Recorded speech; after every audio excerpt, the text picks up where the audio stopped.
Bismillahirrahmanirrahim. Assalamualaikum warahmatullahi wabarakatuh.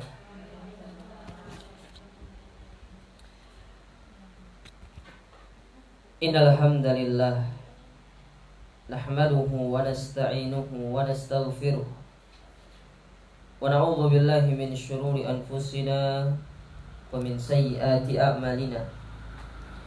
Man yahdihillahu fala mudilla lahu wa may yudlil fala hadiya lahu. Asyhadu an la ilaha illallah wahdahu la syarika lahu wa asyhadu anna Muhammadan 'abduhu wa rasuluh. Ya ayyuhalladzina amanu taqullaha haqqa tuqatih wa la tamutunna illa wa antum muslimun. Ya ayyuhan nasu taqu rabbakumul ladzi khalaqakum min nafsin wahidah wa khalaqa minha zawjaha wa batha minhuma rijalan katsiran wa nisaa'a wattaqullaha alladzi tasaaluna bihi wal arham innallaha kana 'alaikum raqiba. Amma ba'du, fa inna ahsanal kalami kalamullah wa khairal hadi hadiyun nabi sallallahu alaihi wa ala alihi wa sallam wa syarrul umuri muhdatsatuha fa inna kulla muhdatsatin bid'ah wa kulla bid'atin dhalalah wa kulla dhalalatin finnar. Ma'asyiral muslimat, para ummahat, para akhwat, ibu-ibu, saudari-saudari yang dirahmati dan dimuliakan oleh Allah Subhanahu wa taala. Mengawali pertemuan kita pada kesempatan pagi hari yang berbahagia ini, maka tidak ada kata yang pantas untuk kita panjatkan melainkan senantiasa kita bersyukur kepada Allah Subhanahu wa ta'ala atas segala kenikmatan yang Allah limpahkan kepada kita. Salah satunya adalah Allah masih memberikan kita kesempatan untuk hadir di tempat ini, di salah satu taman di antara taman-taman surga yang ada di dunia. Dan kita berdoa kepada Allah, semoga dengan langkah kaki yang kita ayunkan, waktu yang kita luangkan untuk kita bisa hadir di tempat ini dalam rangka thalabul ilmi, itu dicatat oleh Allah Subhanahu wa ta'ala sebagai pahala dan sebagai pemberat timbangan amal kebaikan kita di sisinya kelak di hari kiamat. Dan tentu semua itu tidaklah kita melakukannya melainkan di atas keikhlasan, ya, di atas keikhlasan kepada Allah. Karena bayangkan waktu yang kita luangkan, tenaga yang kita habiskan, langkah kaki yang kita ayunkan akan sia-sia ketika niat kita dalam belajar ilmu agama tidak karena Allah. Maka ikhlaskanlah hati kita, niat kita hanya kepada Allah Subhanahu wa ta'ala. Para ibu-ibu yang dirahmati dan dimuliakan oleh Allah, masih kita akan membaca kitab tafsir Juz Amma yang ditulis oleh Syekh Muhammad bin Shalih Al-Utsaimin rahimahullah. Dan sekarang kita masuk ke tafsir surat yang berikutnya, yaitu tafsir surat Al-Ikhlas. Tafsir surat Al-Ikhlas, yaitu surat yang keberapa, Bu? Ke-112 dari urutan surat-surat yang ada di dalam Al-Quran, ya.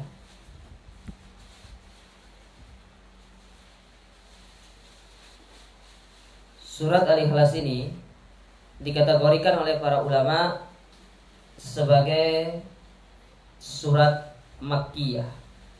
Surat apa, Bu? Apa itu surat Makkiyah? Hah? Ayo, Bu. Saya kan pernah bilang, pokoknya setiap kajian saya itu harus ada murojaah.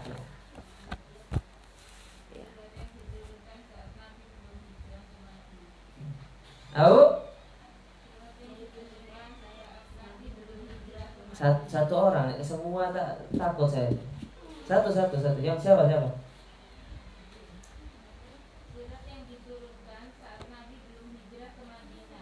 Surat yang diturunkan sebelum Nabi hijrah ke Madinah. Apa cirinya, Bu? Salah satunya, sebutkan satu aja cirinya. Tentang akhirat. Baik, ini saya kasih hadiah, Ibu. Apa Ibu maunya hadiahnya?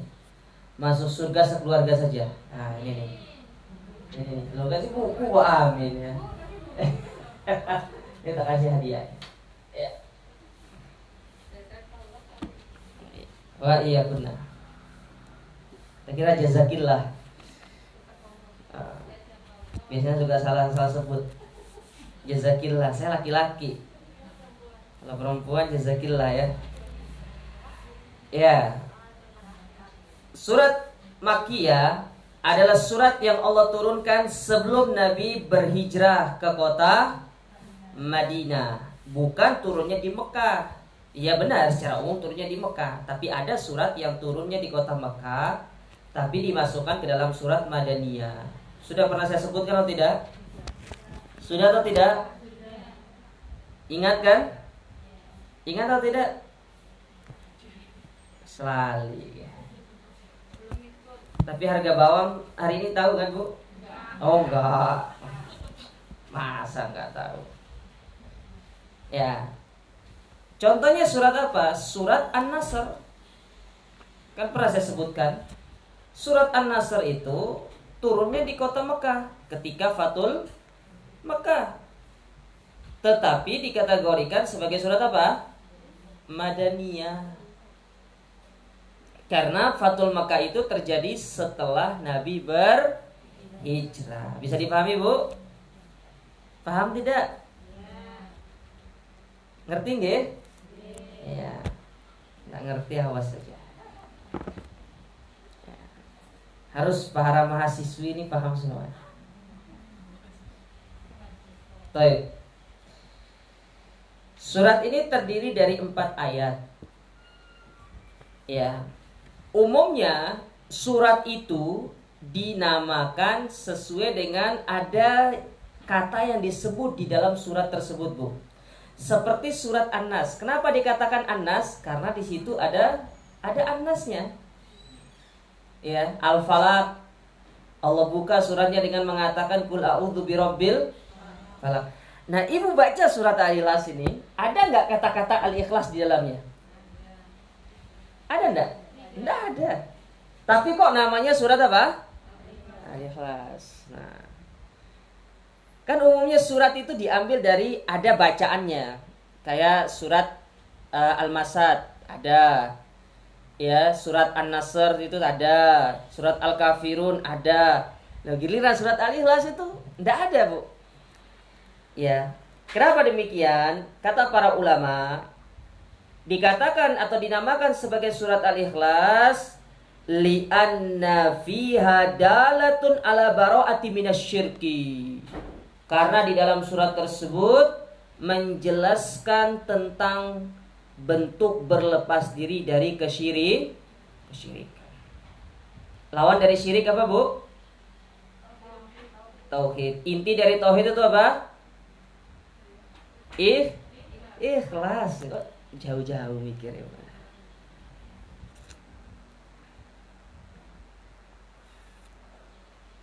Ya, saya ulangi. Dinamakan surat Al-Ikhlas karena surat ini menjelaskan tentang apa? Bentuk berlepas diri dari kesyirikan. Paham sampai sini? Sudah dicatat belum? Sudah dicatat, Bu? Ya.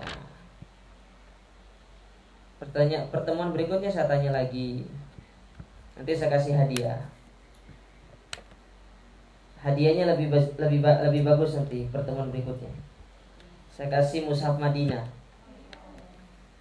Mushaf saku tapi yang bisa dibawa di saku. Ya, kan kalau yang ngasih ustadz kan berkah.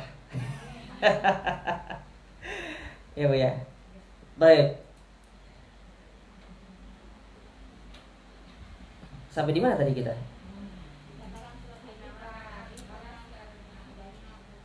Ya. Nah, lawan dari syirik itu apa? Tahu? Nah, inti dari tauhid itu apa? Ikhlas. Ya, seorang mengikhlaskan ibadahnya. Jadi segala hal itu, Bu, kita harus ikhlaskan ibadah kita hanya kepada Allah. Baik itu ibadah yang kecil, lebih-lebih ibadah yang besar. Makanya ada sebuah ungkapan dari salah seorang ulama kita yang bernama Abdullah Ibnul Mubarak. Abdullah Ibnul Mubarak. Pernah dengar, Bu, namanya? Pernah dengar tidak? Belum. Ibu sudah ngaji berapa lama? Kok belum pernah dengar namanya? Siapa yang sudah ngaji 10 tahun di sini? 20 tahun?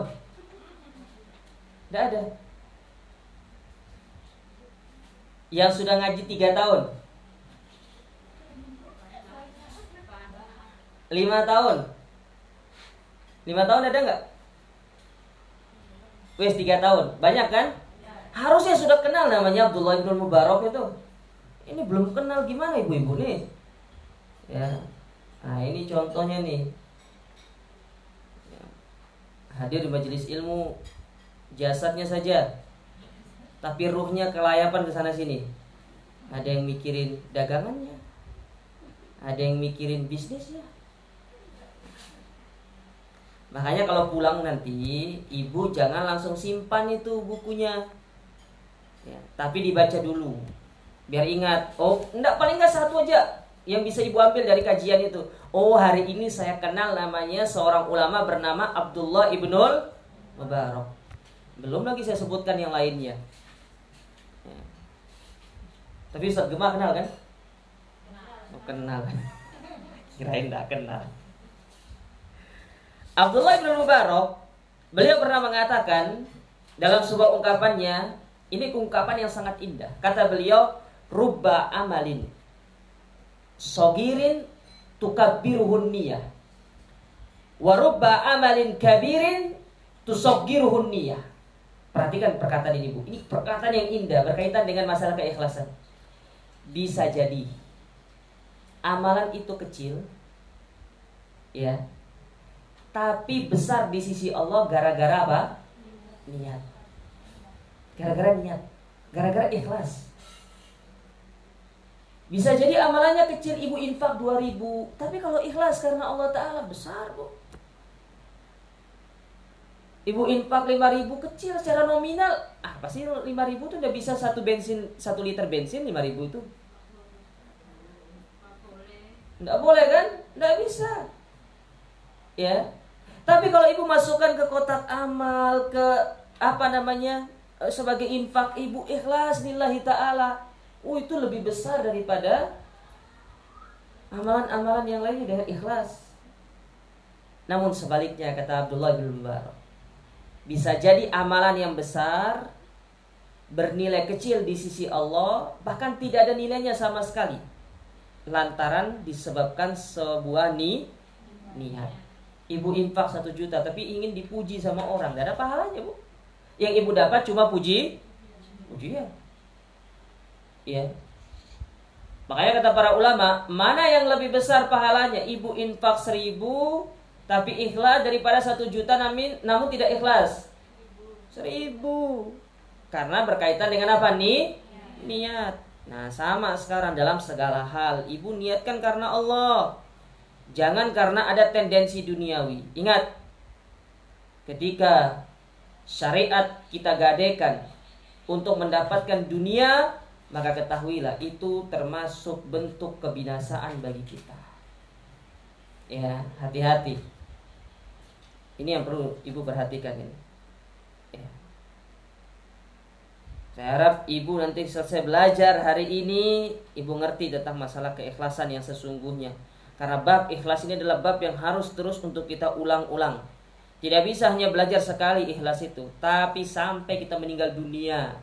Karena syaitan itu akan terus menggoda kita dari segala sisi, ya, untuk menjadikan manusia itu terjerumus ke dalam perkara-perkara, khususnya diantaranya adalah ketidakikhlasan kepada Allah Subhanahu wa ta'ala. Taib. Di antara sebab surat Al-Ikhlas ini diturunkan oleh Allah Ta'ala, seperti yang disebutkan oleh Imam Ahmad di dalam tafsir, di dalam musnadnya. Ibu bisa lihat juga di dalam kitab tafsir Ibnu Katsir, nanti itu dibawakan. Ya, dibawakan riwayatnya sama Imam Ibnu Katsir. Hadis yang dikeluarkan oleh Imam Ahmad. Ya. Hadis yang dikeluarkan oleh Imam Ahmad dari Ubay bin Ka'ab, dari sahabat Ubay bin Ka'ab radhiyallahu taala anhu. Beliau menceritakan annal musyrikina qalu lin Nabi sallallahu alaihi wasallam, bahwasanya orang-orang musyrikin mereka pernah berkata kepada Nabi. Ini orang-orang musyrikin berkata kepada Nabi, "Ya Muhammad, wahai Muhammad, unsub lana rabbak." Coba sifatkan kepada kami Tuhanmu. Loh, ini orang-orang musyrikin bilang sama Nabi Muhammad, "Muhammad, saya ingin tahu Tuhanmu seperti apa sih? Coba ceritakan sama saya," katanya. Ya. Jadi mereka meminta, gimana sih orang-orang ciri-ciri Tuhanmu, coba sebutkan ciri-cirinya. Ya, kan Nabi Muhammad tidak pernah ketemu sama Allah. Nabi Muhammad tidak pernah melihat Allah. Adapun ketika peristiwa Isra Mi'raj, maka Nabi Muhammad tidak melihat wajah Allah dan tidak melihat fisik Allah. Ya. Namun semua itu akan bisa kita lihat nanti tatkala kita masuk ke dalam surga. Nabi Muhammad diam. Nah, ini menunjukkan bahwasanya agama itu adalah pakai wahyu, bukan dengan akal-akalan. Nabi Muhammad kalau nggak bisa jawab, diam. Ya, diam. Maka setelah beliau diam, Allah pun menurunkan surat ini sebagai jawaban dari pertanyaan orang-orang musyrikin tadi. Kalau orang Yahudi, mereka mengatakan Uzair itu sebagai anak Tuhan. Kalau orang Nasrani mengatakan Isa sebagai anak Tuhan. Kalau orang-orang masyarakat jahiliyah di Arab, mereka menyembah patung-patung dan menyembah batu-batu sebagai tuhan-tuhan mereka. Ya. Nah, mereka bertanya kepada Nabi, "Coba siapa Tuhanmu? Sifatkan kepada kami." Maka Nabi Muhammad pun diam. Lalu Allah pun menurunkan surat ini sebagai jawaban dari pertanyaan mereka. Ya, Allah mengatakan, "Qul huwallahu ahad, Allahus samad, lam yalid walam yulad walam yakul lahu kufuwan ahad." Baik. Ini sebab diturunkannya surat Al-Ikhlas, dikarenakan ada pertanyaan orang-orang Quraisy atau orang-orang musyrikin yang bertanya kepada Nabi tentang sifat dari Allah Subhanahu wa ta'ala. Kemudian ibu-ibu yang dirahmati dan dimuliakan oleh Allah, surat Al-Ikhlas ini memiliki banyak sekali keutamaan, dan itu sangat banyak sekali, tapi saya tidak akan sebutkan semua. Salah satunya yaitu disebutkan di dalam hadis yang dikeluarkan oleh Imam Bukhari. Ibu catat. Hadis yang dikeluarkan oleh Imam Al-Bukhari, nomor hadis 5013. Ya, nanti ibu bisa lihat kan, dalam hadis yang dikeluarkan Imam Bukhari, nomor hadis 5013, di mana Nabi SAW pernah bersabda. Hadis ini dikeluarkan dari Abu Sa'id Al-Khudri. Beliau pernah menceritakan, "Anna rajulan sami'a rajulan yaqra'u qul huwallahu ahad." Pernah satu ketika ada seseorang mendengar orang lain membaca surat Al-Ikhlas. Yuraddiduha falamma asbaha jaa ila Rasulillah sallallahu alaihi wasallam. Yang mana orang ini yang membaca, dia mengulangi bacaan surat tersebut, diulangi. Nah, keesokan paginya yang mendengar ini datang kepada Nabi. Lalu cerita kepada Nabi. Fadzakara dzalika wa ka'anna ar-rajula yataqalluha. Seolah-olah si yang dengarkan ini dia menganggap remeh surat Al-Ikhlas ini. Ya opo sih kok diulang-ulang terus surat ini dibaca sama dia. Kayak tidak ada surat yang lain gitu loh maksudnya. Ya diceritakan sama Nabi demikian. Faqala Rasulullah sallallahu alaihi wasallam. Maka Nabi SAW pun mengatakan kepada si laki-laki yang mengadukan atau yang menceritakan peristiwa yang didengar tadi malam. Kata Nabi SAW, "Walladzi nafsi biyadihi, innaha la ta'dilu sulusal Qur'an." Sesungguhnya surat Al-Ikhlas itu setara dengan sepertiga Al-Qur'an. Perlu dipahami, Bu. Maksud setara dengan sepertiga Al-Quran ini bukan berarti ibu baca Qul huwallahu ahad berarti sudah sepertiga. Ibu baca lagi 2 kali sudah 2/3. Jadi kalau ingin khotamkan Al-Quran cukup 3 kali Qul huwallahu ahad. Bukan itu maksudnya. Tapi maksudnya Al-Ikhlas itu setara dengan sepertiga Quran. Bahwasanya makna Al-Quran itu terkandung sepertiganya di dalam surat Al-Ikhlas. Bisa dipahami sampai sini? Saya sebutkan. Karena Al-Quran itu berisi 3 hal. Yang pertama berisi tentang tauhid. Ya. Al-Quran secara umum berisi tentang apa? Tauhid. Yang kedua berisi tentang hukum. Hukum-hukum syariat. Ya. Dan yang ketiga berisi tentang apa? Kisah. Makanya di dalam Al-Quran itu banyak kisah-kisah para Nabi. Ya.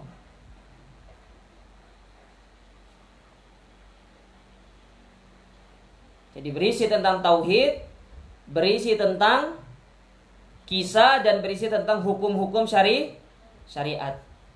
Mana contoh tauhid? Yaitu tadi di antara surat yang pertama kali yang di antara ayat yang pertama kali memerintahkan kita untuk beribadah hanya kepada Allah, yaitu surat Al-Baqarah. Surat Al-Baqarah pada ayat yang ke-20, 21. Itu ayat pertama, perintah pertama kita disuruh beribadah hanya kepada Allah. Surat Al-Baqarah ayat yang ke-21. Ya. Terus berbicara tentang hukum, banyak hukumnya. Hukum puasa. Apa hukum puasa, Bu? Wajib. Mana dalilnya? Al-Baqarah 183. Ya. Sedangkan berbicara tentang kisah, mana contoh tentang kisah? Yang paling gampang yang ibu sering baca setiap Jumat. Kisah Nabi Musa dengan Nabi siapa? Nabi siapa? Nabi siapa, Bu? Khadir atau Khidir? Khadir atau Khidir? Ya, sama-sama kok, benar kedua-duanya. Ibu baca setiap Jumat.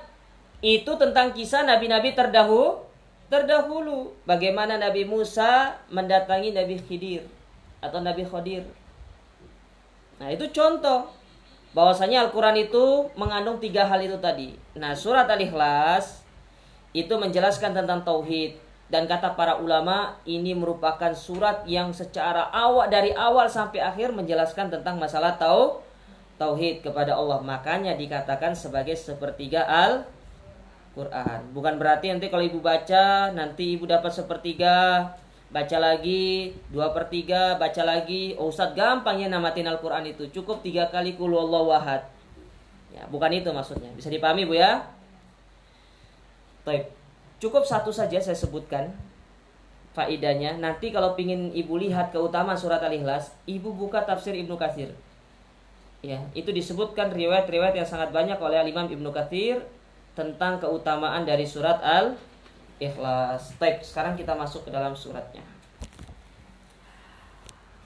Allah Subhanahu wa taala berfirman, A'udzu billahi minasyaitonir rajim. Bismillahirrahmanirrahim. Qul huwallahu ahad. Katakanlah, Dialah Allah yang Maha Ahad, yang Maha Esa. Kul, kata-kata kul yang ada di dalam surat itu, Bu, al-khitab li Rasulillah sallallahu alaihi wasallam, itu ditujukan kepada Nabi Muhammad. Jadi yang disuruh berbicara di situ siapa? Nabi Muhammad. Siapa yang perintahkan? Allah Ta'ala. Bisa dipahami sampai di sini? Ya. Jadi kata-kata kul, ya baik itu dalam kul huwallahu ahad atau kul a'udzu birabbin nas atau kul a'udzu birabbil falaq, itu tujuannya kepada Nabi Muhammad. Jadi Allah memerintahkan kepada Nabi Muhammad untuk mengucapkan perkataan ini. Apa yang disuruh untuk diucapkan? Huwallahu ahad. Dialah Allah yang Maha Satu. Ya. Huwa itu namanya domir. Dalam bahasa Arab disebut dengan domir. Sedangkan Allah itu adalah ismul jalalah. Ya. Atau lafzul jalalah. Itu merupakan nama Allah yang paling mulia. Di antara nama-nama Allah yang paling indah itu Asmaul Husna, yang paling tinggi itu adalah nama Allah, yaitu Allah itu sendiri. Yang paling tinggi itu Allah. Bisa dipahami nggak? Saya ulangi. Allah memiliki nama-nama yang indah, betul tidak? Di antara nama-nama yang paling indah itu, di antara nama-nama Allah yang indah, yang paling bagus itu, yang paling indah itu ya kata-kata Allah itu sendiri. Makanya Allah menamakan dirinya sebagai apa? Allah. Karena dia disebut dengan lafzul jalalah, menunjukkan tentang kemuliaan. Ya, menunjukkan tentang ketinggian Allah. Bahkan segala nama-nama yang lain itu bermuara kepada satu, yaitu Allah. Bisa dipahami sampai sini? Baik.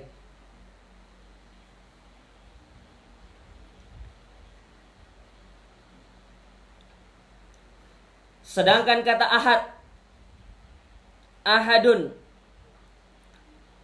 ya, apa maksudnya ahadun? Mutawahhidun bijalali wa azamati, laisa lahu mathil wa laisa lahu syarik, bal huwa mutafarrid bil jalali wal azamati azza wajal. Yang dimaksud dengan ahad itu adalah menunjukkan tentang Allah itu tidak ada yang serupa. Pertama, tidak ada yang serupa dengan Allah. Allah itu Maha Esa, satu. Tidak ada yang serupa dengan Allah dalam segala hal. Ya. Baik dalam kekuasaannya, baik di dalam keagungannya, baik dalam kemuliaannya, baik dalam penciptaannya, tidak ada yang semisal dengan Allah. Dan tidak ada sekutu bagi Allah. Ya. Jadi tidak boleh bagi Allah itu sekutu. Makanya kita dilarang ketika kita beribadah kepada Allah, tidak boleh kita menjadikan bagi Allah itu sekutu. Kata Nabi SAW dalam satu hadis, di mana Allah Ta'ala berfirman dalam hadis Qudsi, Ana agnas syuroka anis syirki. Kata Allah, aku ndak butuh kepada yang namanya sekutu. Partner itu aku ndak butuh, kata Allah. Ya, jangan menduakan aku dalam ibadah. Karena tatkala kalian menduakan aku dalam ibadah, kata Allah, man amila amalan asyraka fihi ma'i ghairi taraktuhu wa syirkahu. Maka seketika itu aku akan tinggalkan dia dengan amal yang dia lakukan tersebut, yang dia persembahkan kepada manusia, yang dia jadikan bagi Allah itu sekutu. Ya. Makanya ibu-ibu kalau mau beramal, ya niatnya untuk siapa? Ya, makanya dalam beramal itu ada dua pertanyaan yang ibu-ibu harus jawab. Yang pertama, liman, untuk siapa kita beramal. Dan yang kedua, kaifa, bagaimana kita beramal. Ibu tanya dalam diri ibu, saya sedekahnya untuk siapa sih? Ya, untuk siapa? Apakah untuk Allah atau untuk selain Allah? Karena ada orang yang sedekah, infak, melakukan ibadah yang lainnya tujuannya bukan untuk Allah. Tapi tujuannya ingin, ada yang dikatakan ingin dermawan lah. Ingin dikatakan sebagai orang yang suka membantu lah. Ingat, saya sering katakan. Ibu catat dalam diri ibu ini. Allah itu tidak zalim, Bu. Allah tidak zalim. Ketika seorang beramal, niatnya bukan karena Allah, Allah berikan niatnya. Tapi pahala dia tidak dapat. Saya ulangi. Ketika seorang beramal, melakukan satu amal soleh, yang mana niatnya bukan karena Allah, niatnya karena urusan dunia, Allah tidak zalim. Allah berikan niatnya. Apa yang menjadi niatnya Allah berikan. Tapi dari amal ibadahnya dia tidak dapat pahala. Karena Nabi SAW mengatakan, innamal a'malu bin niat. Wa innamal likulli imri'in ma nawa. Setiap orang akan mendapatkan sesuai dengan niatnya. Ibu datang ke majelis ilmu misalkan, niatnya apa sih? Lillahi ta'ala atau ada selain itu? Kalau ada selain itu bukan lillahi ta'ala, Allah berikan. Ya. Tapi ibu tidak dapat apa-apa dari majelis ilmu itu. Makanya banyak orang ngaji 10 tahun, 20 tahun. Dia tidak dapat ilmu sama sekali. Ditanya tentang suatu ilmu, tentang apa, dia tidak ngerti. Tapi masalah kajian, oh luar biasa. Dari ujung timur sampai ujung barat. Dari selatan ke utara. Ya, dari musim mangga sampai musim rambutan. Biar gak tegang, Bu. Ya, kita soto dikit. Semua kajian dia kejar. Sehari bisa 5 kali kajian. Tapi gak dapat apa-apa. Capek waktu, buang tenaga, segala macam. Lah apa ibu dapat? Giliran ditanya, apa yang ibu dapat hari ini? Oh, yang jawabannya cuma satu. Apa? Kajiannya rame. Loh, bukan itu jawabannya, Bu. Ya. Kajiannya rame. Masjidnya full. Bukan itu kajian itu. Kajian itu ketika ibu pulang ditanya, apa ibu dapat? Oh, hari ini saya dapat perkataan Abdullah bin Mubarak. Itu namanya ilmu. Ya. Mohon maaf, Bu, saya agak keras dikit ya. Ya, saya hawas juga ini. Makanya benar kata Ustadz Abul Izzi Mas Mu'in, seorang ustadz kita yang senior dari Semarang, beliau dari Semarang. Ada orang ngaji 20 tahun, 30 tahun, apa yang dia dapatkan? Semangatnya tok. Semangat ngaji itu dia dapat. Tapi giliran ditanya tentang satu dasar hukum, ilmu segala macam, aku tak takoni ustadku dhisik katanya. Lu ngapain ngaji selama ini kalau masih takon-takon ustad? Padahal itu perkara yang gampang, mudah. Tapi dia tidak bisa jawab. Kita tidak berbicara tentang permasalahan, ya kalau misalkan ada suami ninggalin istri-istrinya dan anak-anaknya, gitu meninggal misalkan ya. Berapa sih istri pertama dapat, istri kedua dapat? Lah itu beda perkara kalau itu hukumnya memang sudah tinggi. Lah ini kalau ditanya, apa sih ya sebab diturunkan surat Al-Ikhlas? Lo kan enggak tahu, padahal sudah belajar. Kenapa terus didapat selama ini? Pentingnya niat itu. Ya. Ada orang sama-sama datang ke majelis ilmu, 2 orang sama-sama datang, tapi ketika keluar bisa hasilnya berbeda. Lantaran apa? Niat. Ibu kira semua yang misalkan yang kuliah di Madinah itu akan keluar sama seperti Ustadz Firanda, Ustadz Syafiq? Enggak. Tergantung apa? Ada orang pergi ke sana supaya apa? Oh, nanti sampai sana saya bisa jadi pegawai travel. Ya dapatnya travel doang. Ya. Dapatnya travel doang. Ada orang sana, oh dapat gaji tiap bulan 850 real. Kalau dirupiahkan 3,5 juta. Dapat uang saku uang ini. Ya dia dapatkan cuma itu doang. Nggak dapat ilmu. Makanya banyak yang pulang tidak mendapatkan ilmu. Nah ini yang pingin saya tekankan sama ibu-ibu sekalian. Ya. Coba Bu. Ini kita buang-buang, kita sudah mengeluarkan waktu, tenaga, pikiran untuk ibu hadir di majelis ilmu. Masa ibu pulang gak dapat apa-apa? Ya. Paling tidak satu pelajaran aja ibu dapatkan setiap kajian itu. Terus bertumpuk. Ya, kalau setiap hari ibu ikut kajian 5 kali seminggu misalkan, 2 harinya libur saja. Sabtu Ahad libur, ibu istirahat. Karena capek juga kalau kepala ini ikut kajian terus. 5 hari, masa 5 poin gak ibu dapat dalam satu kali kajian? Satu kali kajian itu dapat 1 poin, terus 5 hari itu 5 poin itu gak dapat. Bayangkan kalau 1 poin satu kali kajian. Ya. Sehari ibu ikut 1 kali kajian, dapat 1 poin, 5 hari 5 poin. Sebulan berarti harusnya ada berapa poin? 20 poin. Tapi ini kajian sebulan, tidak dapat apa-apa. Wala 20 poin, setengah poin pun tidak dapat. Yang didapatkan hanya itu tadi. Ustadznya lucu. Ya. Yang kedua, kajiannya rame. Yang ketiga, ya, masjidnya full. Yang keempat, ya, akhirnya santri. Ya. Itu yang didapatkan. Ya, ilmu nggak dapat. Jadi yang pintar itu cuma ustadznya saja. Kita kasih tahu ibu-ibu, kita sebelum menyampaikan materi kita baca. Bukan hanya 1 buku yang kita baca untuk sampaikan ke ibu-ibu. Kita buku tafsir saja, kita paling tidak harus baca kitab yang lebih besar, lebih induk. Mana contohnya? Tafsir Qurtubi.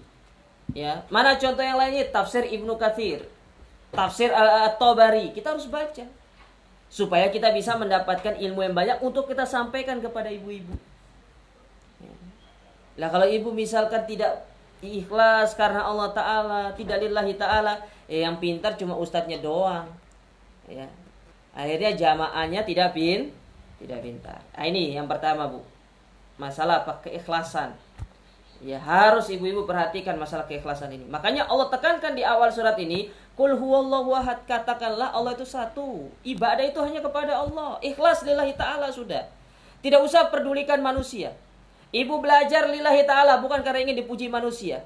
Ibu tanamkan dalam diri ibu, tulis besar-besar nanti di rumah perkataan Imam Syafi'i, ridon nas goyatun latudrok. Ridho manusia itu tidak akan pernah didapatkan selamanya. Selamanya sampai ibu meninggal dunia tidak akan bisa. Ibu tulis di rumah nanti besar-besar. Bila perlu pergi ke tukang tukang las itu gitu. Buat pelang besar-besar, taruh di rumah itu. Ridho manusia tidak akan pernah didapatkan selama-lamanya.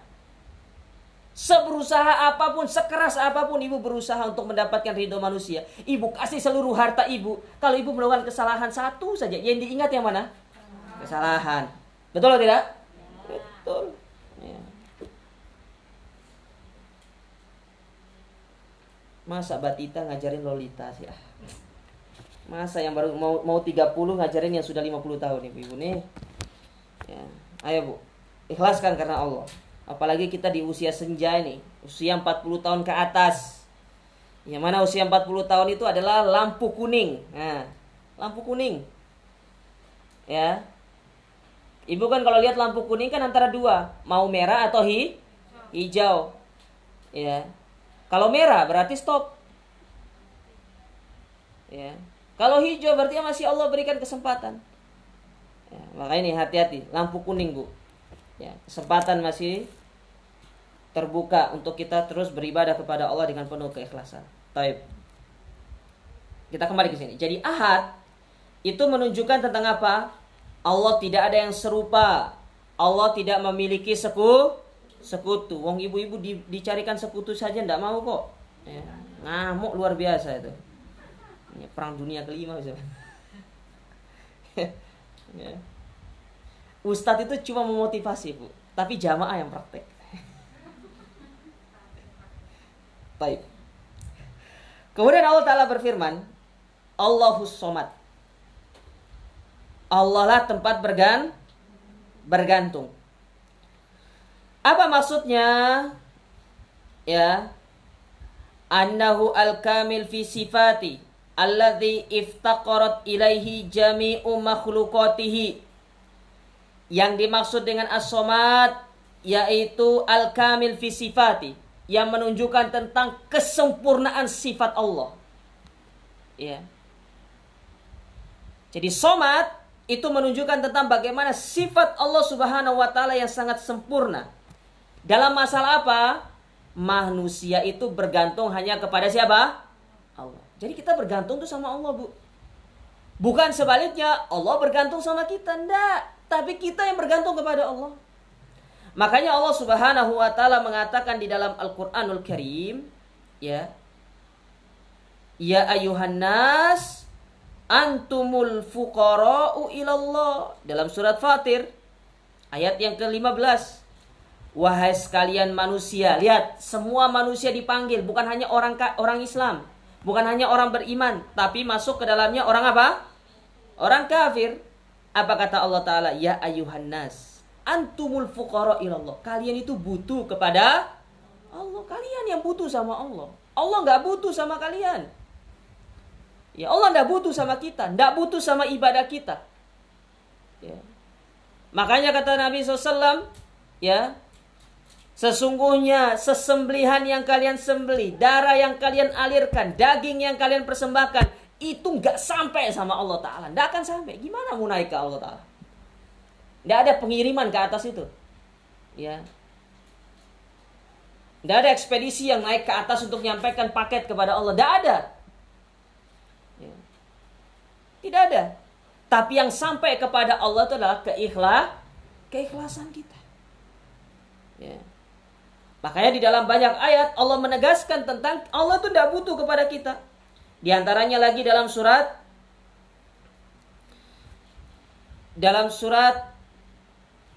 Az-Zariyat, ya.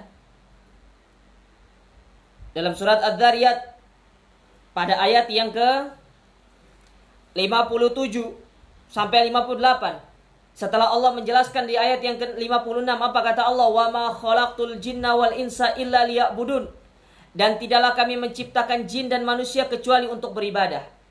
Lalu apa setelah itu kata Allah Ta'ala dalam ayat yang ke-57 sampai 58? Ma uridu minhum min rizkin wa ma uridu an yut'imun. Kami tidak butuh rizki dari mereka. Tidak butuh Allah berikan makan kepada kami. Ya. Jangan kira kita yang berikan makan sama Allah lah, jangan. Ya. Kata Allah tidak butuh. Bahkan Allah tegaskan di ayat setelahnya, innallaha huwar razzaq dzul quwwatil matin. Tapi yang memberikan rizki itu adalah Allah Ta'ala.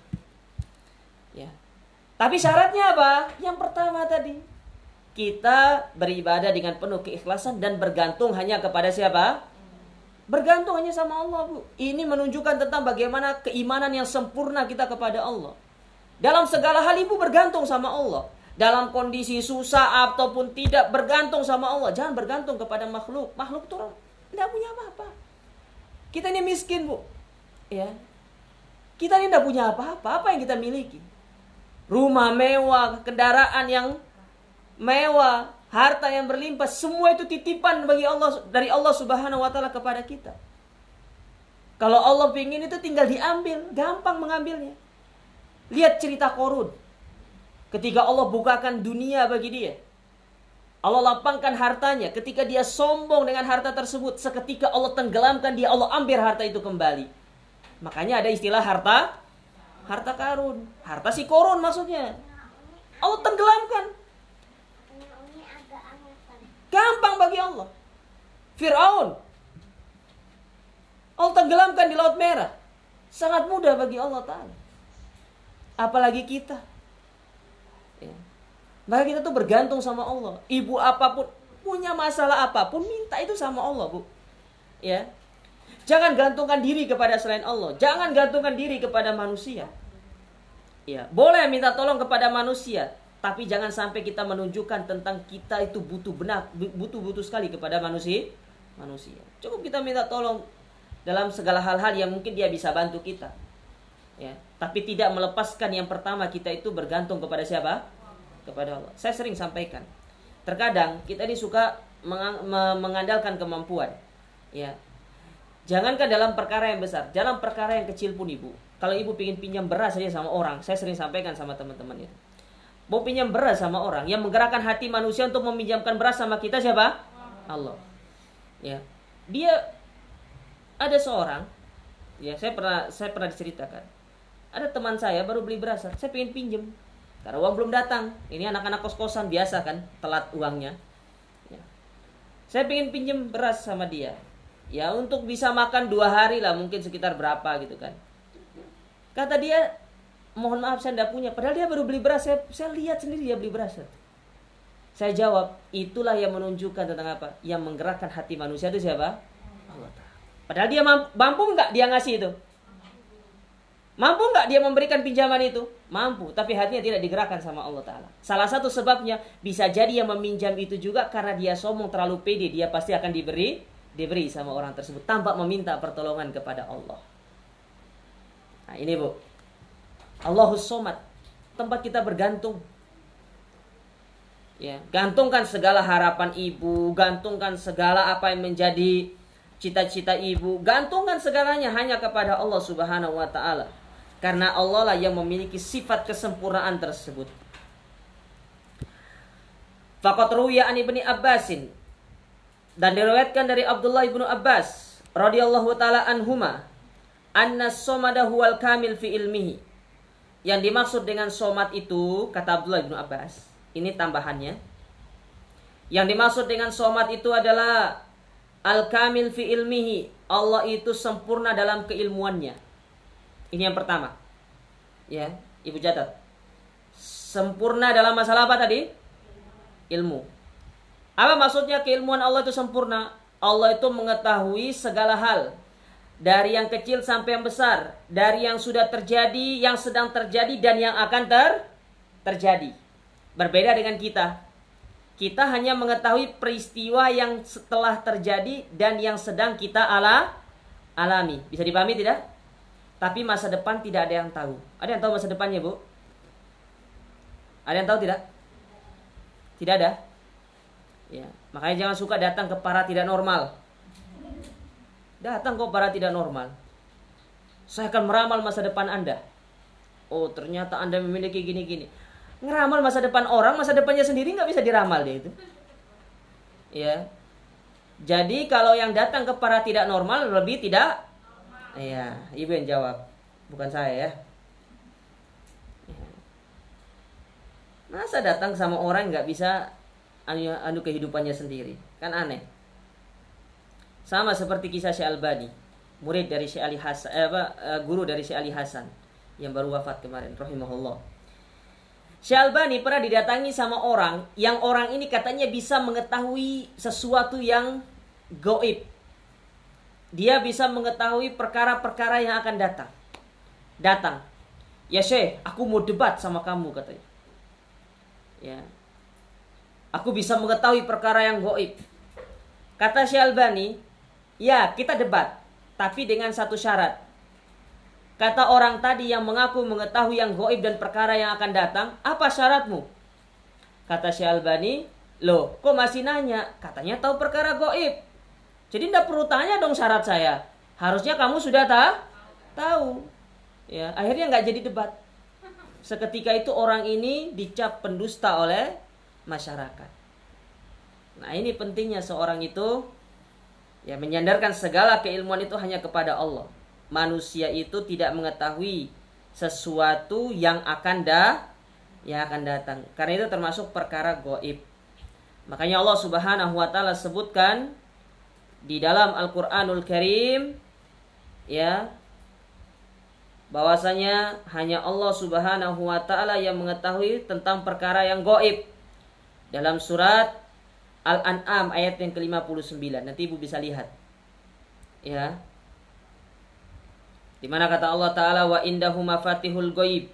Sesungguhnya di sisi Allah itu kunci-kunci yang gaib. La ya'lamuha illa huwa. Tidak ada yang mengetahuinya kecuali Allah. Jangankan kita manusia biasa, nabi dan para malaikat tidak ada yang tahu, hanya Allah Ta'ala. Wa ya'lamu ma fil barri wal bahr.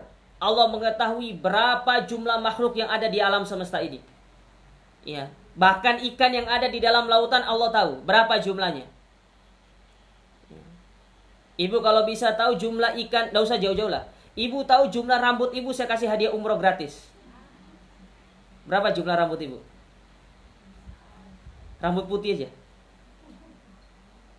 Saya kasih umroh gratis. Ya, umrohnya gratis, Bu, tapi berangkatnya bayar sendiri. Ya. Allah tahu, wa ma tasqutu min waraqatin illa ya'lamuha wala habbatin fi dhulumatil ardi wala ratbin wala yabisin illa fi kitabim mubin. Bahkan sampai dedaunan yang jatuh, kapan, di mana, waktunya, gimana jatuhnya, ya. Ya, terus ditiup angin kecepatan berapa, itu Allah tahu. Tapi kita tidak tahu. Tahu-taunya bangun-bangun paginya daun sudah berjatuhan. Itu saja. Bisa dipahami sampai sini? Adapun tafsir ayat ini, apa itu kunci-kunci yang gaib? Ibu lihat di ayat surat Luqman ayat terakhir. Itu penafsirannya kalau tidak salah. Saya cross check dulu, benar atau tidak? Surat Luqman ayat terakhir, ayat yang ke-34 kalau nggak salah surat Luqman itu. Ya.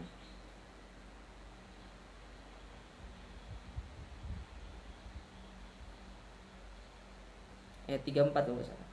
Ya, betul. Surat Luqman ayat terakhir. Nanti Ibu lihat ya. Itu tafsir dari surat apa tadi?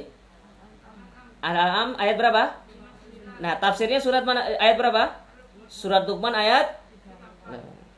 Dapat ilmu sekarang Ibu kan? Minggu depan saya tanya. Kok minggu depan? Bulan depan saya tanya. Harus hafal, Bu. Taib. Kemudian yang kedua, apa yang dimaksud dengan as-somad? Al-kamil fi hilmihi, yaitu yang maha sempurna dalam masalah kelembutan. Allah itu lembut, Bu. Allah itu lembut. Dan kelembutan ini bisa diusahakan dalam diri. Ada orang yang wataknya keras bisa jadi lembut. Apakah bukan itu termasuk faktor genetik? Iya, salah satunya faktor genetik, tapi dia bisa berubah. Karena Nabi SAW mengatakan apa? Ya, dalam satu hadis beliau mengatakan al ilmu bit ta'allum wal hilmu bit tahallum. Ilmu itu dengan belajar dan kelembutan itu dengan diusahakan. Bisa diusahakan kelembutan itu. Nah, di antara faktor yang bisa menjadikan seorang itu lembut, dia harus belajar sabar. Karena kelembutan tidak lepas dengan apa? Kesabaran. Jangan dikit-dikit pingin ngamuk aja gitu. Ya. Sabar. Makanya Imam Ahmad mengatakan Allah menyebutkan sabar itu di dalam Al-Quran sebanyak 90 kali. Ya. Sebanyak 90 kali dalam Al-Quran. Kalau satu saja Allah sebutkan di dalam Al-Quran tentang sabar, itu sudah menunjukkan tentang keagungan sabar. Bagaimana kalau disebutkan sebanyak berapa kali? 90 kali. Makanya seorang harus benar-benar memiliki sifat sabar. Terutama istri harus punya sifat sabar. Ya, sabar melayani suami. Karena suami ibu adalah surga ibu. Ya. Suami itu surga dan nerakanya siapa? Istri. Karena Nabi SAW mengatakan, idza shallatil mar'atu khamsaha wa hafizat farjaha wa shamat syahraha wa ata'at zaujaha. Kalau seorang wanita punya 4 hal. Yang pertama, ya, dia menjaga sholatnya. Yang kedua, dia menjaga puasanya. Yang ketiga, ya, dia menjaga harga dirinya. Dan yang keempat, dia taat kepada suaminya. Katakan kepada wanita seperti ini, masuklah engkau ke dalam surga melalui pintu surga yang engkau mau. Ibu mau tidak? Ya. Maka harus punya keempatnya. Ya. Karena Nabi tidak menyebutkan salah satunya, tapi harus punya keempat-empatnya. Sholat bisa, Ustaz, puasa bisa, jaga kehormatan bisa, tapi yang susah jaga ketaatan kepada suami. Apalagi kalau suaminya sudah nikah lagi, Ustaz. Nyerempet aja, Ustaz, ya. Nyerempet aja dikit. Ya. Yang penting jangan nabrak, Bu. Ya, nabrak itu bahaya. Toib. Itu yang keberapa tadi? Yang ketiga, al-kamil fi izzatihi, yaitu kesempurnaan dalam masalah kemuliaan. Allah itu mulia, Bu. Allah itu mulia. Udah jam 9 ya? Cepet ya? Gak terasa udah jam 9 ya? Sempurna dalam kemuliaan. Makanya kalau ingin mulia, kita minta kepada siapa yang memiliki kemuliaan. Allah Ta'ala. Bagaimana cara meminta kemuliaan kepada Allah? Nabi sebutkan dalam hadis beliau. Ya. Bagaimana caranya? Wa'lam anna syarafal mu'min qiyamuhu bil lail wa istighna'uhu 'anil nas. Kemuliaan seorang mukmin itu terletak pada dua hal. Bangun di malam hari untuk sholat dan dia tidak mengemis-ngemis kepada manusia. Ya. Terutama mengemis dalam masalah harta dan tahta. Jangan. Wala taftahu abwabal mas'alah. Jangan buka pintu-pintu meminta kepada orang. Jangan. Cukupkan diri sama Allah Ta'ala. Ya. Bisa dipahami ini? Paham tidak? Bu? Jangan tidur loh ya. Kemudian berikutnya. Yang keberapa? 4. Al-kamil fi kudratihi. Yaitu yang sempurna di dalam kudroh. Kekuasaan. Allah sempurna. Kekuasaan Allah sempurna. Bu. Tidak seperti kekuasaan manusia. Kekuasaan manusia itu tidak sempurna. Kenapa? Karena kalau sudah masa jabatan habis, sudah selesai sudah. Tapi kalau Allah sampai nanti di hari kiamat, makanya Allah disebut dengan apa? Maliki yaumiddin. Raja pada hari kiamat.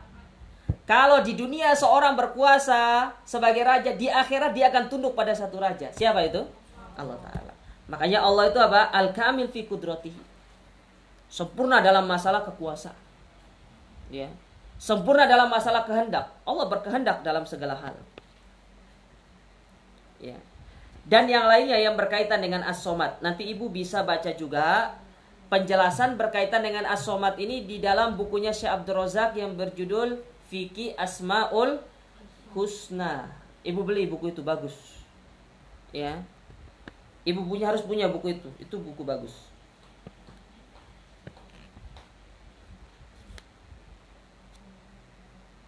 Baik. Kemudian itu yang berkaitan dengan As-Somad. Lalu Allah Subhanahu wa taala berfirman berikutnya. Lam yalid walam yulad. Yang tidak beranak, tidak pula diperanakan. Ya. Kenapa Allah mengatakan dirinya lam yalid? Li'annahu jalla wa ala la mathila lahu.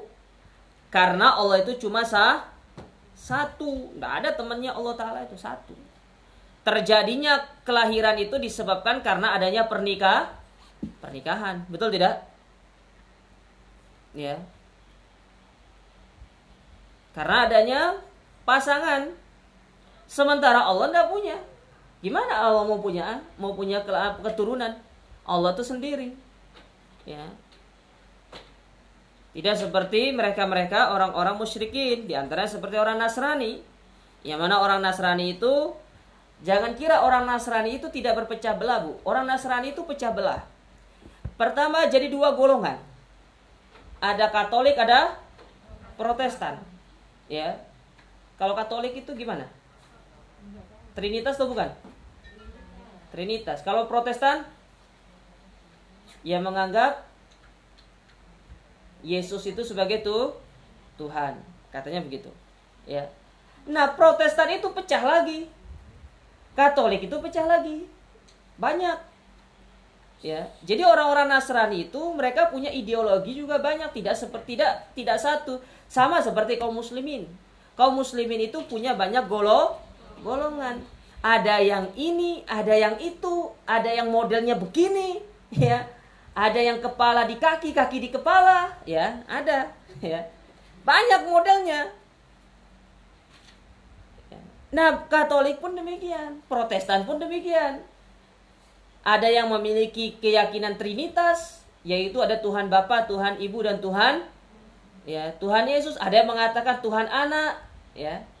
Yang mana Tuhan Anak ini terjadi karena adanya perkawinan antara Tuhan Bapa dengan Tuhan Ibu.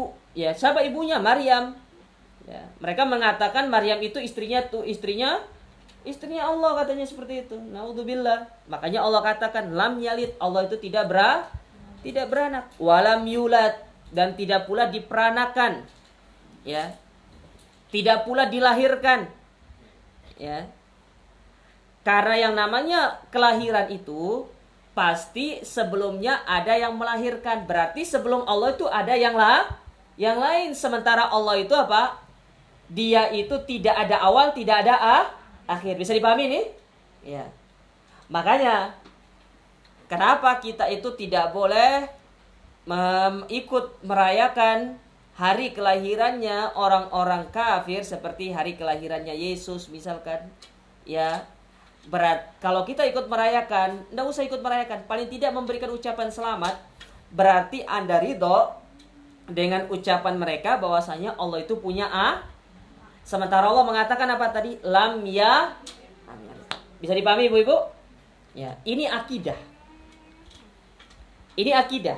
Jadi jangan sampai ibu-ibu itu menjual akidah hanya untuk mendapatkan urusan dunia. Ya. Jangan ibu jual akidah ibu hanya ingin sekedar menukarnya dengan satu kotak Indomie. Banyak itu. Di Malang Selatan tuh banyak kayak gitu, Bu. Ya, kristenisasi itu begitu. Mereka ditawarkan, ya, ayo kalau kamu masuk agama kami akan jamin. Ya, yang dijamin cuma sebulan, Bu, kebutuhan pokoknya. Setelah itu dibiarkan begitu saja. Makanya di antara apa namanya? Kewajiban kita sebagai kaum muslimin ketika melihat saudara kita yang memang dia itu membutuhkan bantuan, kita bantu dia. Ya, sesuai dengan kemampuan kita. Kalau ibu hanya bisa membantu misalkan tiap bulan ngasih beras 5 kilo sudah cukup, sudah. Paling berapa sih 5 kilo itu? Hanya 55.000 lah. Ya. Bahkan itu lebih mahal daripada paket internet ibu-ibu. Ibu beli internet kan paling tidak yang berapa giga? Ya. 15 giga. 15 giga itu berapa coba? Ya, minimal 15 giga. Kalau Telkomsel saja 15 giga itu berapa?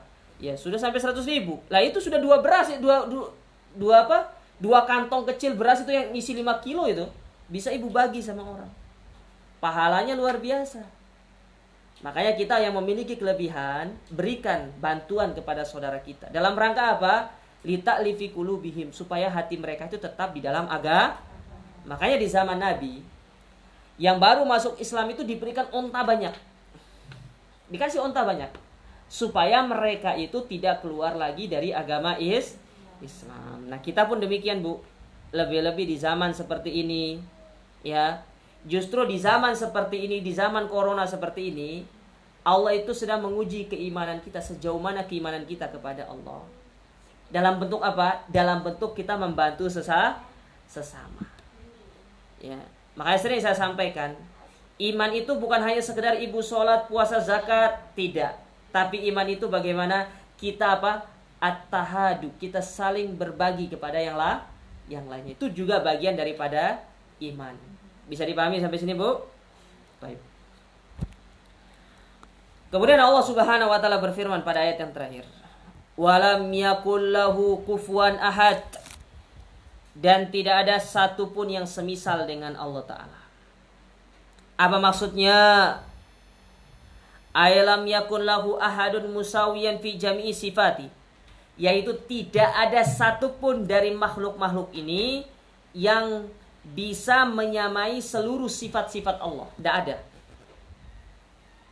Allah itu memiliki sifat kesempurnaan, sementara manusia itu ada kekurangannya. Kurang. Cukuplah kata manusia itu dalam bahasa Arab insan itu suatu kekurangan manusia.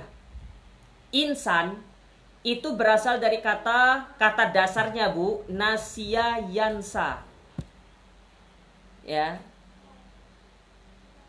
Itu kata dasarnya. Nasya. Apa sih nasya itu? Lupa. Makanya sifat dasar manusia itu apa? Suka lupa, apalagi sama hutang. Suka lupa dia. Hari ini masih kuat ingatannya. Pergi ke rumah temannya pinjam uang 1 juta. Setelah itu pulang tiba-tiba langsung lupa ingatan. Betul tidak? Akhirnya kalau ditagih dia yang lebih kerang daripada yang nagih.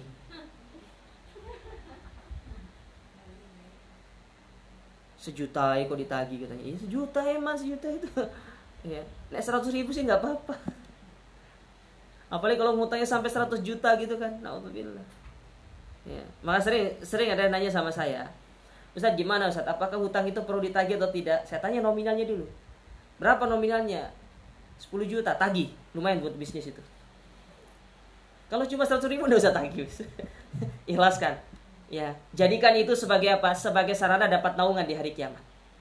Karena di antara orang yang dapat naungan di hari kiamat itu adalah orang yang memberikan tanggungan hutang. Ya, maksudnya ada orang minjam sama ibu hutang. Lalu dia datang, Bu, mohon maaf Bu, saya belum bisa bayar hutangnya. Ya udah, saya tangguhkan sebulan lagi lah kamu bayar. Nah, memberikan tanggungan itu sudah cukup bagi ibu mendapatkan naungan di hari kiamat. Syukur-syukur kalau ibu bilang, ya sudah nggak apa-apa lah, ambil sudah, pakai nggak usah diganti. Oh, itu lebih besar lagi naungannya di hari kiamat. Ya. Ustadz, apakah itu tidak membuka pintu untuk orang itu bermudah-mudahan? Sekali boleh, 2 kali jangan. Kenapa? Supaya orang itu apa? Tapi saran saya begini Bu, ibu jangan bilang dulu di awal, biar dia istilahnya ada usaha. Nanti kalau dia kembalikan dan ibu tahu kondisi dia sudah kembali, ya sudah, enggak usah dikembalikan, kamu pakai saja.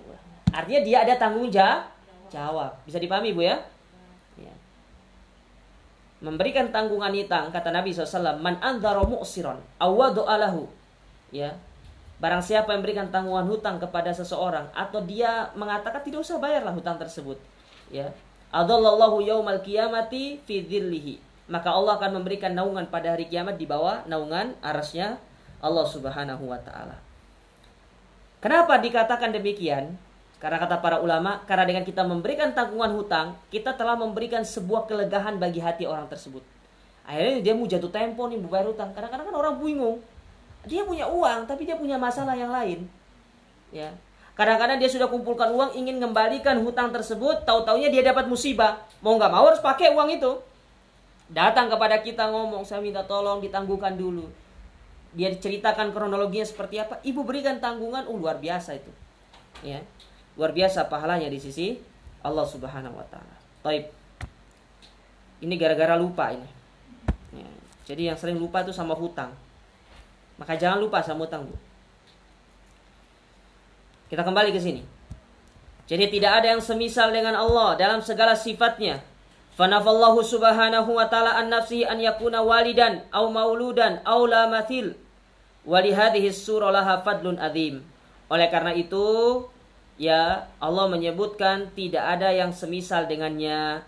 Ya, bahwasanya Allah itu tidak melahirkan, Allah pula tidak dilahirkan, dan tidak ada sekutu bagi Allah Subhanahu wa taala. Jadi intinya surat ini, kata Syekh di sini, surat ini menjelaskan kepada kita tentang apa? Tentang bagaimana kita itu memurnikan keikhlasan kita hanya kepada siapa? Kepada Allah. Kita memurnikan tauhid kita hanya kepada Allah. Makanya surat ini dikatakan atau dinamakan dengan surat apa? Al-Ikhlas, karena kita benar-benar memurnikan ibadah kita hanya kepada Allah Subhanahu wa ta'ala. Baik, para ibu-ibu yang dirahmati dan dimuliakan oleh Allah, ya, ini yang mungkin bisa kita ambil pada kesempatan yang berbahagia ini berkaitan dengan tafsir surat Al-Ikhlas. Insyaallah berikutnya kita akan belajar tentang surat Al-Masad. Surat Al-Masad. Ya, atau surat Al-Lahab. Ya. Insyaallah pada pertemuan berikutnya. Sampai di sini, ibu-ibu yang bertanya kami persilakan. Ada Bu? Ada pertanyaan tidak? Monggo. Kalau kita mau naruh keikhlasan sama selain kita mau taklim gitu ya. Kita sudah berdoa, terus itu kadang itu apa ada bisikan-bisikan gitu. Itu gimana cara dan kita itu nggak ada bisikan-bisikan gitu. Ya. Kita sudah ikhlas berdoa sama Allah Ta'ala, tapi ada bisikan-bisikan, ya, maka kita katakan itu wajar. Ya, ada bisikan-bisikan itu adalah wajar karena memang syaitan itu terus menggoda manusia supaya mereka tidak ikhlas kepada Allah. Maka bagaimana caranya? Ketika ada bisikan tersebut maka segera kita meminta perlindungan kepada Allah dengan mengatakan a'udzubillahi minasy syaithanir rajim. Berlindung sama Allah Ta'ala. Kalau ibu lagi duduk di situ satu tempat, misalkan kayaknya bisikannya itu semakin kuat, ibu pindah tempat duduk. Cari tempat duduk yang lain. Ya. Yang kedua, ibu keluar pergi wudu. Perbaharui wudu ibu. Karena dengan ibu berwudu berarti ibu sedang meminta perlindungan kepada Allah Subhanahu wa taala. Bisa dipahami, Bu? Ya.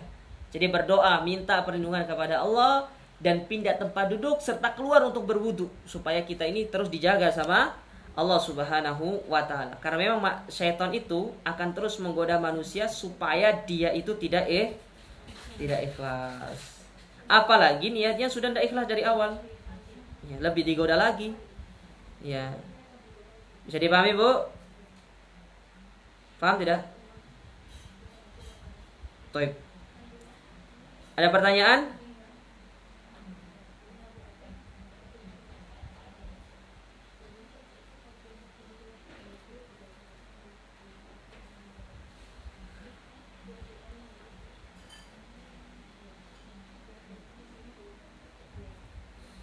Ada pertanyaan Ibu-ibu?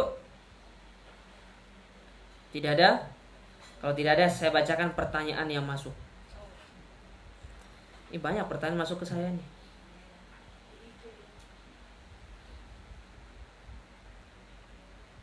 Mana pertanyaannya? Oh, ini dia.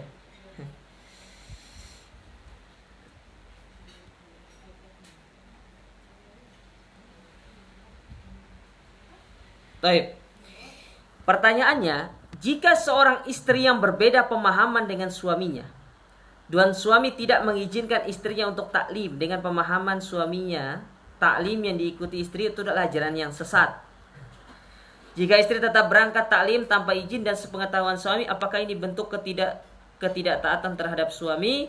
Maka kita katakan, ya, ketika ada suami mengelarang kita untuk taklim dengan alasan seperti itu, maka ini harus kita jelaskan yang pertama. Ya, kita jelaskan bahwasanya taklimnya itu tidak seperti apa yang dia bayangkan. Yang kedua, ya, ketika kita berangkat taklim tanpa izin suami bukan di antara bentuk ketidaktaatan kepada suami, karena suami melarang istrinya untuk apa? Melakukan satu ibadah dan ini tidak diperbolehkan. Ya, bisa dipahami Ibu-ibu? Ya, boleh, silakan berangkat. Ya, silakan berangkat. Jadi ini bukan termasuk bentuk apa? Ketidakpatuhan kepada suami, ya.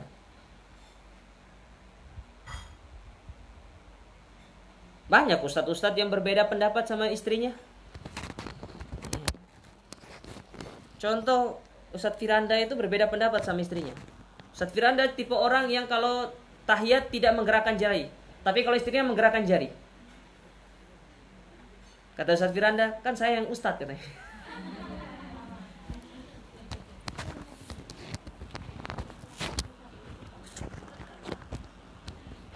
Saya juga sering demikian, Bu.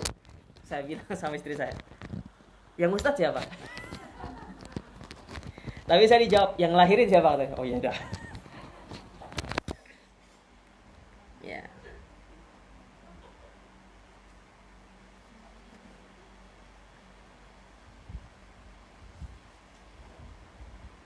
Pertanyaan berikutnya. Kok banyak sekali pertanyaannya? Kok saya sampai pusing baca yang mana dulu nih? Bagaimana cara mencari guru yang benar dalam menuntut ilmu agama? Nah, ini penting nih. Yang pertama, Bu, kalau ibu cari guru itu, satu, perhatikan akidahnya. Dia akidahnya lurus atau tidak? Ustadz, masalahnya saya mau cari guru yang akidahnya lurus, tapi saya juga nggak lurus, Ustadz. Tapi ya, Ustadz. Ya. Yang pertama, Bu ya, ibu berdoa sama Allah. Ya Allah, tunjukkanlah saya jalan yang lurus dalam mencari guru, ini pertama. Yang kedua, ibu kalau sudah kenal sama satu orang ustadz, ibu tanya, ya, ustadznya itu, Ustadz, kira-kira kalau saya mau belajar lagi nih, ke ustadz siapa yang ustadz rekomendasikan? Tanya ustadznya. Supaya apa? Nanti kalau ibu ditanya di hari kiamat, ibu punya apa? Hujah. Loh, kemarin saya tanya sama ustadz itu, ngarakannya saya ke sana. Makanya saya yang salah ustadznya gitu kan. Nah, itu yang kedua. Yang ketiga, ustadz, ya, yang ketiga tadi apa? Masalah akidahnya. Nah, pertama berdoa, yang kedua tanya kepada ustadznya, yang ketiga masalah akidahnya. Yang keempat, sekarang itu mudah bu, cari ustadz itu. Ustadz itu direkomendasikan atau tidak, gampang. Saya mau promosi satu aplikasi, ibu download ya. Coba ibu cari aplikasi Hanif di Play Store itu. Ibu sudah punya belum? Aplikasi Hanif namanya. Ya, di Play Store itu ada namanya aplikasi Hanif. Di situ aplikasi itu dewan pembinanya adalah Ustadz Syafiq. Yang kita launching waktu itu ketika pas waktu di DBL itu loh. Nah, itu yang itu Ustadz Syafiq sama Ustadz Fadlan. Jadi ustadz-ustadz yang masuk ke situ, yang didaftarkan di aplikasi Hanif itu sudah melalui seleksinya Ustadz Syafiq dan Ustadz, dan itu menjadi pertanggungjawaban nanti. Artinya yang sudah didaftarkan di situ, berarti itulah yang direkomendasikan untuk kita mempelajarinya, untuk kita belajar kepadanya. Nah sekarang ibu tulis satu-satu nanti, selama ini ikut pengajian ustadz-ustadz mana, ibu tulis, ada nggak namanya di situ. Kalau nggak ada, ya sudah, ibu sebaiknya tidak usah belajar. Ngerti ya? Ya, itu gampangnya sekarang. Nanti coba cari nama saya ada atau tidak. Kalau nggak ada, sini jangan belajar sama saya. Ya. Coba nanti ibu cari, ya. Ibu download supaya kita ini tidak terjatuh ke dalam kesalahan di dalam kita belajar. Ya, menuntut ilmu itu penting, Bu. Ya. Menuntut ilmu itu penting, mencari guru yang baik. Makanya kata Muhammad bin Sirin rahimahullah, beliau mengatakan inna hadzal ilma dinun fandur amman ta'khuduna dinakum. Ilmu agama itu bagian dari agama itu sendiri. Maka untuk bisa mendapatkan agama yang baik, perhatikan dari siapa ibu belajar. Bisa dipahami, Bu? Ya, dari siapa ibu belajar? Ya. Jadi jangan sampai ustadznya karena mungkin ustadznya ganteng ibu hadir, enggak gitu. Tapi benar-benar ilmunya, Bu. Ya, dia direkomendasikan atau tidak, itu yang paling penting. Ya. Para ustadz-ustadz yang lain saja, ustadz-ustadz senior kita, bahkan sampai kami yang masih ya seumur jagung ini, supaya kita bisa berdakwah di jalan Allah Ta'ala, itu butuh yang namanya rekomendasi, pengakuan dari para ustadz. Sudah pantas gak untuk menyampaikan ilmu? Karena ketika memberikan sebuah rekomendasi kepada ustadz, itu pertanggungjawabannya besar, dunia dan akhirat. Karena bukan dosa satu orang ditanggung, jutaan umat yang ditanggung itu. Apalagi di zaman sekarang, ya ilmu itu disebarkan melalui media sosial. Bukan hanya orang Sidoarjo saja yang nonton, tapi orang di seluruh di seluruh penjuru dunia, bahkan dari luar negeri pun nonton. Ya, nah ini yang paling penting. Kita ini benar nggak apa yang kita sampaikan ini? Ya, sudah dapat rekomendasi atau tidak? Jangan sampai juga kita salah dalam menyampaikan. Akhirnya nanti menyebarkan fitnah di tengah-tengah masyarakat. Nah, itu gampangannya, Bu. Ibu saja cari aplikasi Hanif ya, yang itu sudah menjadi aplikasi standar untuk kita merujuk ustadz siapa yang kita boleh ambil ilmunya. Ibu tulis nanti nama-namanya di situ. Dan di situ ada jadwal kajiannya juga kok. Ustadz fulan kajiannya hari ini di sini ya. Ya, kajian online-nya hari ini jam ini. Nanti ibu bisa ikutan juga. Wallahu taala a'lam. Bisa dipahami, Bu? Pertanyaan berikutnya. Kok akin teman itu pertanyaan ini?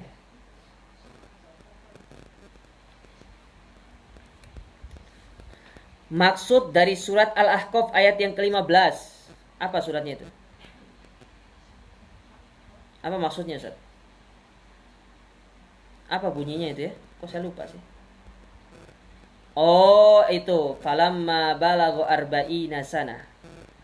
Ketika umur manusia itu sudah sampai 40 tahun. Iya dah itu dah. Iya betul. Hatta idza balagha asyuddahu wa balagha arba'ina sana. Di sini disebutkan oleh para ulama, di antara nasihat yang perlu diperhatikan ketika seorang sudah berumur 40 tahun ibu-ibu, itu adalah satu yang pertama saya sebutkan tadi, itu sudah masuk ke tahap-tahap akhir dari kehidupan manusia. Kan umur manusia itu antara 60 sampai 70 tahun. Nah, itu tingkat kematangan berpikir seorang manusia di atas 40 tahun ke atas. Ya. Maka kata para ulama, ya batas muda itu, umur muda itu batasnya sampai umur 39 tahun kurang 1 hari. Intinya belum genap 40 tahun, orang itu belum dikatakan sebagai orang yang tua. Karena kalau sudah masuk 40 tahun, dia sudah masuk ke tahap senja, Bu. Ya. Itu sudah lampu kuning bagi dia. Nah, kalau sudah umur 40 tahun, di sini ada pesan-pesan yang sangat indah dari para ulama kita, terutama dari Allah dan Rasulnya. Yang pertama, disuruh banyak istighfar. Kenapa? Mau expired. Apa yang mau ibu kejar 40 tahun sudah? Badan sudah mulai capek. Fisik tidak seperti umur 20-30 tahun. Betul tidak? Sudah tidak kuat kita. Kadang-kadang jalan dikit sudah sakit kakinya. Tapi saya heran sama ibu-ibu itu. 50 tahun itu ya. Kalau jalan ke kajian capek rasanya. Tapi kalau jalan keliling di pasar gak capek-capek itu. Pokoknya kalau masalah belanja itu saya yang capek itu biasanya lihatnya. Kuat banget itu. Jalan dari satu pedagang ke pedagang berikutnya. Pasar itu dikelilingi semua. Ya. Secara fisik, dari sisi ibadah tidak seperti kita masih muda, Bu. Ya. Tidak seperti masih muda. Badan masih fresh segala macam. Dulu waktu masih muda kita bisa ikut kajian 3-4 kali sehari. Tapi kalau sudah tua, jangankan mau ikut pengajian 2 kali, 1 kali saja itu sudah kadang tidak sanggup. Makanya kita disuruh banyak istighfar. Ya, disuruh banyak bertobat. Karena itu sudah masa-masa expired kita, mau bentar lagi mau habis. Kita disuruh untuk memperbanyak mengingat akhirat. Ya, isi hari-hari dengan amal ibadah. Cukupkan diri dengan dunia. Ya, makanya kata para ulama, kalau orang itu adalah orang yang mapan, lihat ya, orang mapan. Usahanya jalan terus. Uang masuk terus. Ya, gajinya masuk terus, sudah mapan pokoknya. Dia tidur dapat uang sudah. Orang ini seharusnya lebih banyak di masjid. Habiskan waktunya di masjid. Misalkan sekarang nih suami ibu kan dulu merintis, punya usaha besar sekarang. Ya, dia sudah punya pegawai yang menjalankannya. Hanya sekedar untuk cross check, untuk sekedar pergi lihat-lihat saja sebentar toh. Lihat, kadang-kadang kita ada yang seperti itu karena tangan kanannya. Kalau sudah demikian, kita punya orang kepercayaan, maka orang ini kata para ulama harusnya dia itu di masjid terus untuk dia ibadah sama Allah. Habiskan waktunya untuk di masjid. Sama kayak ibu sekarang nih. Ibu sudah usahanya jalan, ibu punya toko kue misalnya, toko kue sudah jalan terus, ibu sudah lepas tangan lah. Istilah hanya tinggal menerima laporan, ibu cross check dikit, kalau ada hal yang perlu diperbaiki. Ya, sisanya tidak ada lah. Ya, maka kalau kondisi seperti ini, ibu disarankan untuk ibadah saja terus. Ya. Jangan terlalu memikirkan lagi untuk akhirat. Karena ini adalah masa-masa yang menentukan. Ingat, Nabi mengatakan, innamal amal bil khawatim. Amal itu bukan startnya, Bu, tapi akhirnya. Makanya kata Nabi SAW dalam hadis yang berkaitan dengan apa? Berkaitan dengan surga dan neraka. Ada seorang, ya, hatta bainahu wa baina illa dhira. Ada orang antara dia dengan surga itu tinggal 1 jengkal. Tinggal masuk, Bu. Fayasbiqu alaihil kitab. Tapi ternyata di akhir kehidupannya dia itu tidak istiqomah. Dia meninggal di atas su'ul khotimah dan dia pun dimasukkan ke dalam api neraka. Sebaliknya ada orang yang antara dia dengan neraka itu tinggal sejengkal. Tapi di akhir kehidupannya sudah masuk umur 50, dia tobat sama Allah. Dia habiskan waktunya untuk ibadah sama Allah Ta'ala. Dia lelahkan dirinya, mengejar ketertinggalannya. Bayangkan 50 tahun berlalu begitu saja, dia tidak melakukan apa-apa. Tapi dia berusaha di sisa akhirnya. Ternyata Allah berikan kehidupan dia hanya cuma setahun setelah itu. Dari umur 50 ke 51, setahun untuk beramal. Sudah cukup bagi dia untuk dimasukkan ke dalam surga. Kalau dia benar-benar istiqomah. Menebus 50 tahun yang telah berlalu dari dia. Makanya ini umur-umur yang kritis. Ibu yang sudah umur 50 tahun ke atas, 60, apa yang sih mau dikejar? Ya. Bukan berarti kita yang muda-muda ini juga bersantai-santai lah. Ya, wa kam min sahihin mata min ghairi illatin wa kam min sakimin asyaminad dahr. Betapa banyak orang yang sehat, tahu-tahunya dia mati tanpa sebab. Lihat bagaimana Syekh Ali Hasan. Sudah sembuh dari penyakit coronanya.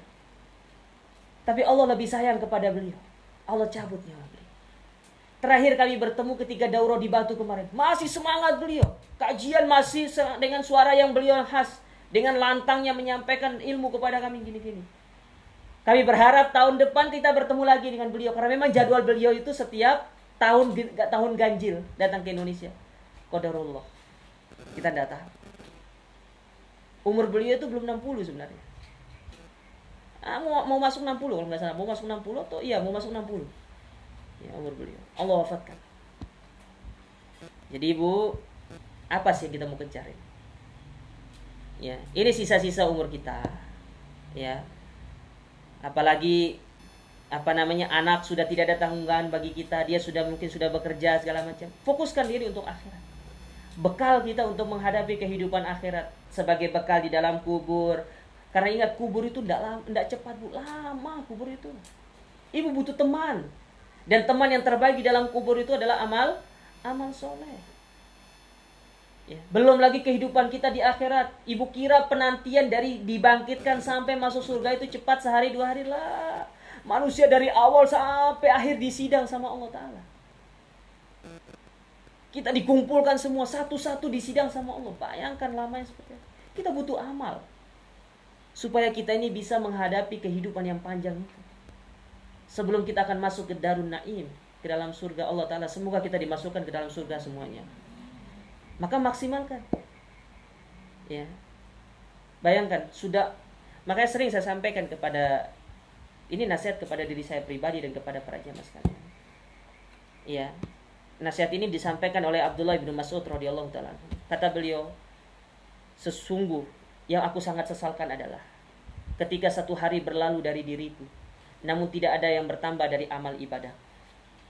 Yang ada bertambah dosa-dosa. Kita sehari belum tentu ada amal ibadah, tapi dosa pasti jalan terus. Ya, makanya sekali-sekali kita itu cobalah merenung. Apa sih yang mau dicari itu? Ya. Kesenangan duniawi itu kesenangan yang fana, yang akan sirna. Ibaratkan makanan enak ketika sudah sampai kerongkongan, sampai perut tidak ada rasanya. Itulah dunia. Berbeda dengan kehidupan akhirat. Maka persiapkan diri kita. Ya, ini masa-masa yang kritis, Bu. Masa-masa penentuan kita. Apakah kita akan diwafatkan dalam kondisi husnul khotimah atau su'ul khotimah. Namun kata para ulama, ya, ketika seorang itu benar-benar istiqomah, ketika seorang itu benar-benar dia itu mengikhlaskan dirinya, ya, dia benar-benar melelahkan dirinya untuk mengejar akhirat, maka insya Allah Ta'ala akan mewafatkan dia dalam kondisi husnul khotimah. Dan semoga kita yang ada di sini semuanya termasuk ke dalam orang-orang yang akan mendapatkan husnul khotimah dan dijauhkan dari yang namanya su'ul khotimah. Taib, ibu-ibu yang dirahmati dan dimuliakan oleh Allah, insya Allah kajian akan kita lanjutkan pada pertemuan berikutnya. Ini adapun pertanyaan-pertanyaan yang adalah insya Allah kita akan jawab pada pertemuan-pertemuan berikutnya. Semoga Allah Subhanahu wa Ta'ala memudahkan kita untuk terus kita beramal soleh, dan semoga kita diistiqomahkan dalam amal soleh tersebut, dan semoga kita diwafatkan dalam kondisi husnul khatimah dan berpegang teguh dengan sunnah Nabi Sallallahu Alaihi Wasallam. Kita akhiri kajian kita dengan doa kafaratul majlis. Subhanakallahumma rabbana bihamdika asyhadu an la ilaha illa anta astaghfiruka wa atubu ilaik. Wa sallallahu ala Muhammad wa alihi wasallam wa akhiru da'wana alhamdulillahirabbil alamin. Wassalamualaikum warahmatullahi wabarakatuh.